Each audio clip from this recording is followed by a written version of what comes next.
Heading into tonight's debate between Governor Tim Walz and JD Vance, everyone knew what to expect.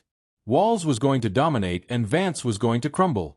That expectation was shared across the board, including by Donald Trump himself. And sure enough, JD Vance got dismantled on stage, humiliated in real time by a governor who came prepared and exposed just how shallow Vance's arguments really are. But what we couldn't quite predict, though maybe we should have, is that as Vance was unraveling in front of millions, Donald Trump was having his own meltdown on Truth Social. Watching his hand-picked running mate get obliterated, Trump absolutely lost it, spiraling into one of his trademark rants online. The former president's fury was palpable, his posts deranged, lashing out in every direction as if screaming on social media could somehow save Vance from the beating he was taking on stage.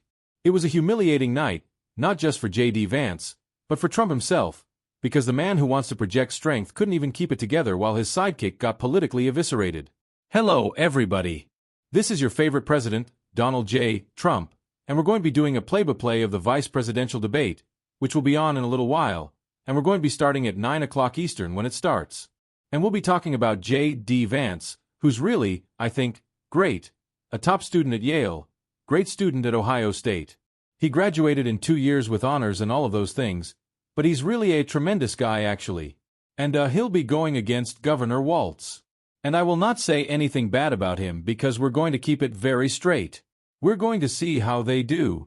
I think he's probably very underrated actually, Walz. But it'll be interesting. So, I'm going to be commenting. I have some people surrounding me who are pros and they're going to be commenting and we're going to say good and bad about both. If JD makes a mistake, we're going to say bad, and if Walz does something great, we'll say that was pretty good. So, you're going to have some fun. We've done it a few times and we've always gotten great ratings on it. And we are going to, I really believe, be fair or at least somewhat fair. Maybe not 100% fair, but at least somewhat fair.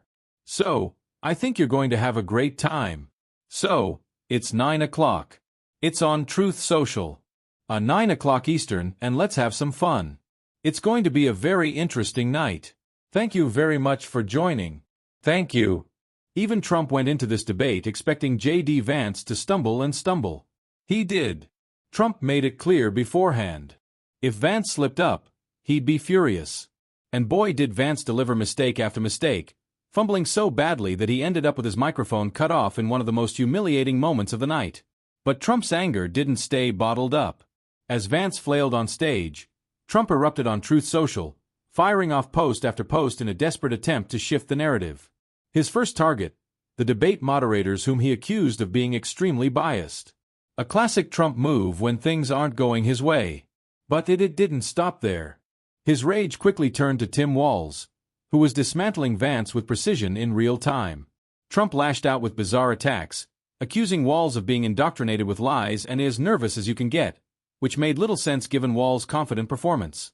The truth is, Walz owned the stage. Fact-checking Trump's record through Vance's flailing defenses, including one of the most cutting moments of the night, Walz, reminding everyone of Trump's infamous dismissal of climate change as a hoax. While JD Vance collapsed in front of the cameras, Trump collapsed online, and together they handed Walz one of the most decisive debate wins we've seen in years. Back to the climate change issue. There's no doubt this thing roared onto the scene faster and stronger than anything we've seen. Senator Vance has said that there's a climate problem in the past. Donald Trump called it a hoax and then joked that these things would make more beachfront property to be able to invest in. What we've seen out of the Harris administration now, the Biden-Harris administration, is we've seen this investment. We've seen massive investments. The biggest in global history that we've seen in the Inflation Reduction Act has created jobs all across the country. 2,000 in Jeffersonville, Ohio, taking the EV technology that we invented and making it here. 200,000 jobs across the country. The largest solar manufacturing plant in North America sets in Minnesota. But my farmers know climate change is real. They've seen 500-year droughts, 500-year floods back to back. That was an absolutely perfect and perfectly timed call-out from Governor Walz, and it left JD Vance scrambling. Vance tried to prop up Trump's tired conspiracy that climate change is a hoax, but let's be honest, the only parts of his performance worth watching were the ones where he got shut down, which was basically the entire debate. And Trump, he couldn't stand it. Furious that Vance was fact-checked on live television, Trump took to Truth Social to rage against the moderators. He wrote, Margaret Brennan just fact-checked JD incorrectly on climate change. When is she going to fact-check Tim Walz on all of his false statements? Another repeat with the fake news being unfair to the Republican candidate and trying to get the pathetic Democrat across the finish line. But it doesn't matter. The public sees it for what it is: fake news. It was classic Trump whining, deflecting, and painting himself as the victim of journalism doing its job. You could practically see him reliving the trauma of his debates with Kamala Harris when he was fact-checked in real time and dismantled again and again, from his failures as president to his ongoing attempts to undermine democracy. Walz used the same playbook last night, calling out Trump and Vance, not just on the climate lies, but on their sabotage of the bipartisan border deal. And just like Harris before him, Walz exposed Trump for what he is: a man who can't handle the truth and a candidate who melts down every time facts get in the way of his narrative. Kamala Harris was the Attorney General of the largest state in a border state in California. She's the only person in this race who prosecuted transnational gangs for human trafficking and drug interventions. But look, we all want to solve this. Most of us want to solve this, and that is the United States Congress. That's the Border Patrol agents. That's the Chamber of Commerce. That's most Americans out here. That's why we had the fairest and the toughest bill on immigration that this nation's seen. It was crafted by a conservative senator from Oklahoma, James Lankford. I know him. He's super conservative, but he's a man of principle. Wants to get it done. Democrats and Republicans worked on this piece of legislation. The Border Patrol say this is what we need in here. These are the experts. And the Chamber of Commerce and the Wall Street Journal said, pass this thing. Kamala Harris helped get there. 1,500 new border agents, detection for drugs, DOJ money to speed up these are the adjudications on this. Just what America wants. But as soon as I was getting ready to pass and actually tackle this, Donald Trump said no. Told them to vote against it because it gives him a campaign issue. It gives him what would Donald Trump talk about if we actually did some of these things, and they need to be done by the legislature. You can't just do this through the executive branch. So look, we have the options to do this. Donald Trump had 4 years. He had 4 years to do this, and he promised you America how easy it would be. I'll build you a big beautiful wall and Mexico will pay for it. Less than 2% of that wall got built and Mexico didn't pay a dime. But here we are again, 9 years after he came down that escalator dehumanizing people and telling them what he was going to do. As far as a deportation plan, at one point, Senator Vance said it was so unworkable to be laughable. So that's where we're at. Pass the bill, she'll sign it. Governor Tim Walz cut right to the heart of it. Donald Trump's entire life, both in business and in politics, has been about one thing and one thing only: himself. Every move, every lie, every stunt has been in service of Donald Trump's own political survival or personal gain. In that moment, there's no vision, no principle, no higher purpose. Just a relentless obsession with me, me, me. And Walz laid it out so clearly that it exposed the emptiness at the core of Trump's politics.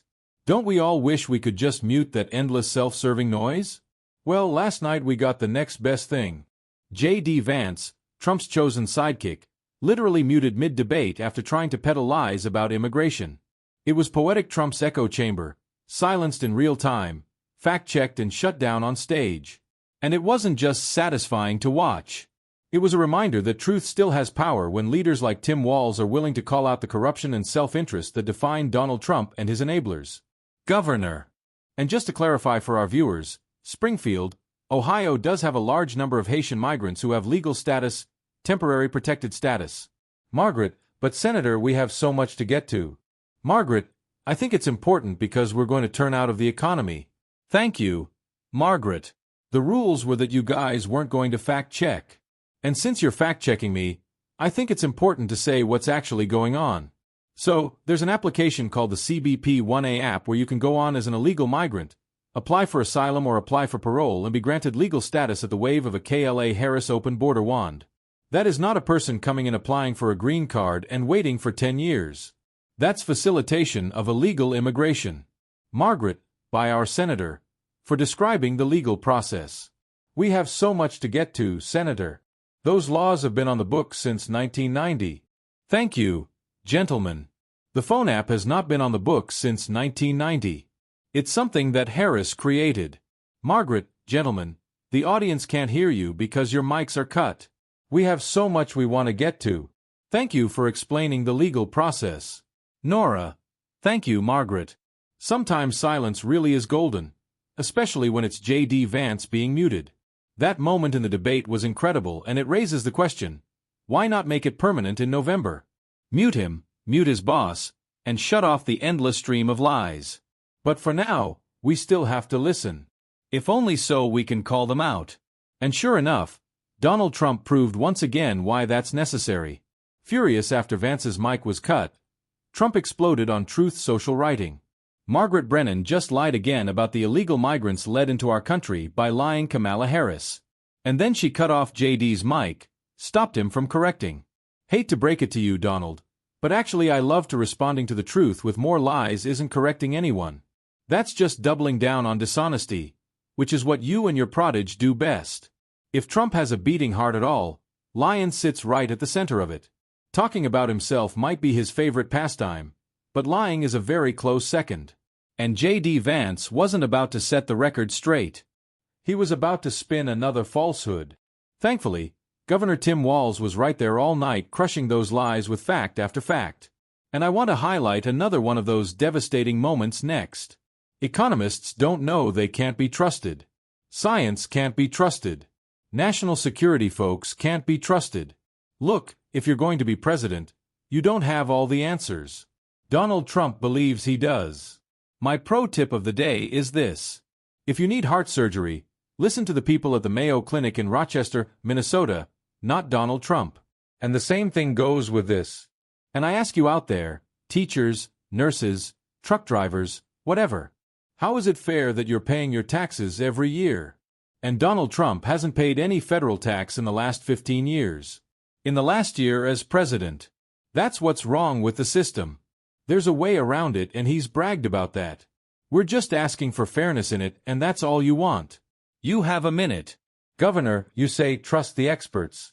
But those same experts for 40 years said that if we shipped our manufacturing base off to China, we'd get cheaper goods. They lied about that. They said if we cheap shipped our industrial base off to other countries, to Mexico and elsewhere, it would make the middle class stronger. They were wrong about that. They were wrong about the idea that if we made America less self-reliant, less self-productive in our own nation, that it would somehow make us better off. And they were wrong about it. And for the first time in a generation, Donald Trump had the wisdom and the courage to say to that bipartisan consensus, we're not doing it anymore. Another flawless rebuttal from Governor Walz left JD Vance flailing, and his response was as predictable as it was pathetic. Attack the experts. But let's be real. Are we supposed to trust Donald Trump? The man who claimed windmills cause cancer, told Americans to inject bleach, and still insists climate change is a hoax. That's the leadership JD Vance is defending. No thanks. The contrast couldn't be sharper. On one side, you have leaders like Kamala Harris and Tim Walz who trust science, trust experts, and have devoted their careers to serving the public. On the other side, you've got Trump and Vance, men who have spent their lives serving themselves, bending the truth and enriching their own egos. Tonight's debate didn't just expose Vance's weakness. It highlighted the bigger picture, the stark divide between two competing visions for America. And that word we keep coming back to, contrast, was on full display.